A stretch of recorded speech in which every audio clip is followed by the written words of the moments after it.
Hi, I'm Angus Kress Gillespie, your host for Old Ways in New Jersey here on East Brunswick Television. I'm here in the Douglas Library of Rutgers University with my friend Professor Nikolai Burlakoff, who spent years studying the Kalmyks in America. As it happens, the Douglas Library is currently hosting an exhibit on Kalmyks in America, and we're going to take a close look at that exhibit today. Nick, can you tell us a little bit, briefly, who are the Kalmyks? The Kalmyks are a Western Mongolian group who lived in Russia for about 400 years now. They moved from Mongolia, Western Mongolia, the Altai area. At that time they were called Oirats, not Kalmyks. And they moved westward and occupied the area around the Caspian Sea, west of the Urals. So technically they're Europeans, because the Kalmykia, which is today a republic in Russia, is in Europe. Okay, and so in the 50s they immigrated to the United States, and many of them ended up in Howell, New Jersey? Yeah, 1951, and in fact the whole idea that the area that they settled in Russia is European was very important, because in 1950 you had the Asian Exclusion Act, and that was challenged in court by the Tolstoy Foundation and the World Lutheran Services on behalf of the Kalmyks. And the decision was made in the end. It went through a number of appeals and stuff. The decision was made in the end to declare the Kalmyks Europeans by virtue of being settled in Europe, in European Russia and in Europe, therefore, for at that time 350 years. And so they came in 50, 51. Some of them settled in Philadelphia, and a good bunch settled in Howell, New Jersey. And so currently we have an exhibit at the Douglas Library. I understand it's to celebrate the Kalmyk Diaspora archiving project at Rutgers. So you can tell us a little bit about that. Well, one of the professors I've been working on this for 8 years now, various aspects of it, and got 2 books out and everything. But the professor suggested that we keep some of the material. In 2011, New Jersey Folk Festival had honored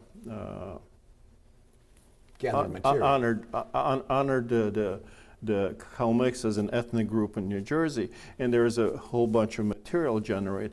And this professor asked me to keep that, and so I went to you, and you said, well, let's talk to Ron Becker of Alexander Library. We talked to Ron, and he was very receptive, and then we said, okay, we need some money, so you've called some of your friends again, and so we got a little grant, and then the Committee of the Humanities was very generous and matched that grant, so we got enough money to put on the show. So this exhibit, in a sense, just commemorates the fact that Rutgers is archiving Kalmyk materials. Yes, yes, and basically the idea is each ethnic group that is interested actually in New Jersey can come to the Alexander Library, and they will keep it. Kalmyks are not the only ones. I know there are a number of synagogues that keep their synagogue records there, old records, and in fact in one case the synagogue, after they deposited their records, burned down, so the only records they have is at Rutgers, okay, of that time. So same thing is going for the Kalmyk community, we hope. Well, very interesting. Let's move into the next room and take a look at some of these banners. Okay, let's do that. Okay, go ahead. I'll follow you. Thank you. Nick, can you tell us a little bit about the Kalmyk journey? Yeah, that's I think one of the most interesting, because if you think about how large Russia is, it's 9 time zones, long or wide, okay, and at the very edge is Mongolia.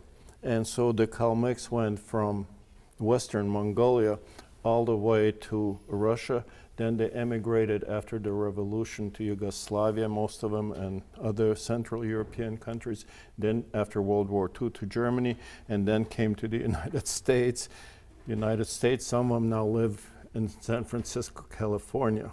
So you have them really covering 3/4 of the world on the way of coming to the United States. And it's particularly interesting because originally Kalmyks were nomads. And so they traveled all the time. And their whole lifestyle is based on nomadic, pastoral nomadism, raising livestock of various kinds. And so suddenly then they become settled and they become urbanized, and that's really the theme of the exhibit, from nomadism to global urbanism. And that's from nomadism to global urbanism, yeah. And we're trying to show what happens to the culture in that process. Very interesting. Let's move on to religion. Okay. The Kalmyks are Buddhist, and they are what they call Tibetan Buddhist, or sometimes referred to as Lamaists, although the Dalai Lama asked people not to refer him as such, but the term is still used. And there are 4 different temples, and 3 of them in New Jersey, 1 in Philadelphia, and a monastery, which is also in New Jersey. This very left one is the Temple St. Zankava in Philadelphia, North Philadelphia. This is the Tibetan Learning Center, which is the monastery in Washington Township. This is the Nitsan Temple in Howell. This is the Tashilumpa Temple in Howell. And this is the Rasha Gempa Ling Temple in Howell. Here you have pictures from old-time events in the church, and also modern celebrations such as Zul. And then you have, there is a part of the Russian Orthodox cemetery that's specifically reserved for the Kalmyks, who are Buddhists. So they're kind of sharing it. And then a very important element is what they call Suburgan, or stupa, where the relics of a particularly esteemed religious leader are buried. This is one of Geshe Wangel, the founder of this monastery. And then at the very bottom, you have a still photograph of a cremation of a very esteemed old monk that happened in December of 2014 in Howell, New Jersey. Very interesting. Nick, let's move on to Kalmyk celebrations. All right. Nick, tell us about these Kalmyk celebrations. Well, the traditional Mongolian or Kalmyk celebrations are seasonal. One that's going to be coming up is the end of winter, will be in February. The one we just passed in December was the Kalmyk Zul, or Kalmyk New Year celebration, votive light celebration. But Kalmyks not only have these traditional and religious holidays that are seasonal, they also have just regular American holidays, picnics. This is, for example, a picture of a volleyball game during one of the, I think, the fall picnic or Labor Day picnic that they have each year. Then presentation in September. By the UN Plaza, they had a little promotion of Kalmyk culture a couple of years ago with this, I think, really nice shirt of a girl saying with Kalmykia. And then in the community, there are a number of art groups, for children and adults, dancing and singing, and we have that on the bottom. And these kids usually perform at all the community events. Very nice. And let's move on and talk about Kalmyk dwellings. The Kalmyk dwelling, which is called ger, the nomad dwelling, which is made out of felt and branches and wood, and is really the nomad's universe, and really the most important item in their life because it protects them from the elements. It's also seen as the twin place between earth living and the spiritual world. And the path of that is through the smoke hole, which is on top we see here. The picture in the middle here is a ger that a Mongolian ger that we had at the 2011 Folk Festival, and people are listening to one of the presentations there. Here is a picture of a tune, which the smoke hole is called, of the first ger ever made in the United States by Kalmyk. And we have another picture of it here way on the bottom, which was again done for the 2011 Folk Festival. Today, Kalmyks don't have gers except for symbolic reasons. They live in apartments and houses just like anybody else. Very interesting. So Nick, let's move on to the next banner, which deals with Kalmyk men. Okay, let's do so. Okay, Nick, tell us about the Kalmyk men. Well, what we have here is a representation of the traditional men activities. One of them is livestock raising, as I said earlier. The other one is warfare. One we don't have illustrated is hunting, was the biggest form of entertainment. Obviously, neither livestock raising nor warfare on a small unit basis are not compatible with modern urban living. So a replacement had to be found. In 1947, the Kalmyks who moved to Germany, escaping the Soviet army, formed a soccer team or a football team. And so you have a picture of that. And that really has become the chief kind of a bonding, group integrative activity of Kalmyk men ever since then. The Kalmyks have a very proud history of soccer playing in New Jersey, including championships at the Farmingdale Howard Soccer Club, in Philadelphia at the Masbaum High School, and also at Hartwick College Oneonta campus in New York. Some of the Kalmyk soccer players even make it to the U.S. National Youth Team and the National Amateur League High School, and went up to the Olympic level. And the most modern Kalmyks are very proud of the fact that in 2014 they won the All-Mongolian Championship, which was held in Washington, D.C. So Nick, if the Kalmyk men traditionally were interested in hunting and warfare, by way of contrast, the Kalmyk women were more concerned with domestic matters, such as child rearing and food preparation. Yes, yes. Let's take a more detailed look at the Kalmyk women. Well, okay, here we are with the Kalmyk women banner. And we start off with a proverb, traditional Kalmyk proverb. Women enjoy home life, men enjoy the open road. So as an example of that, we chose to really focus on probably one of the most important symbolic elements of Kalmyk life, and that is drinking of Kalmyk tea. And Kalmyk tea is this strong brew of tea, most cases today regular black tea, with milk, butter, and salt. Traditionally it was brick tea, which was really, really strong green tea. And every event of any substance is celebrated by the women making Kalmyk tea. Kalmyk tea is always, before you serve it to the people, you make a libation to the Buddha and to the deities of the place you're at. And usually as part of the tea ceremony, there is also Kalmyk stir-fry bread.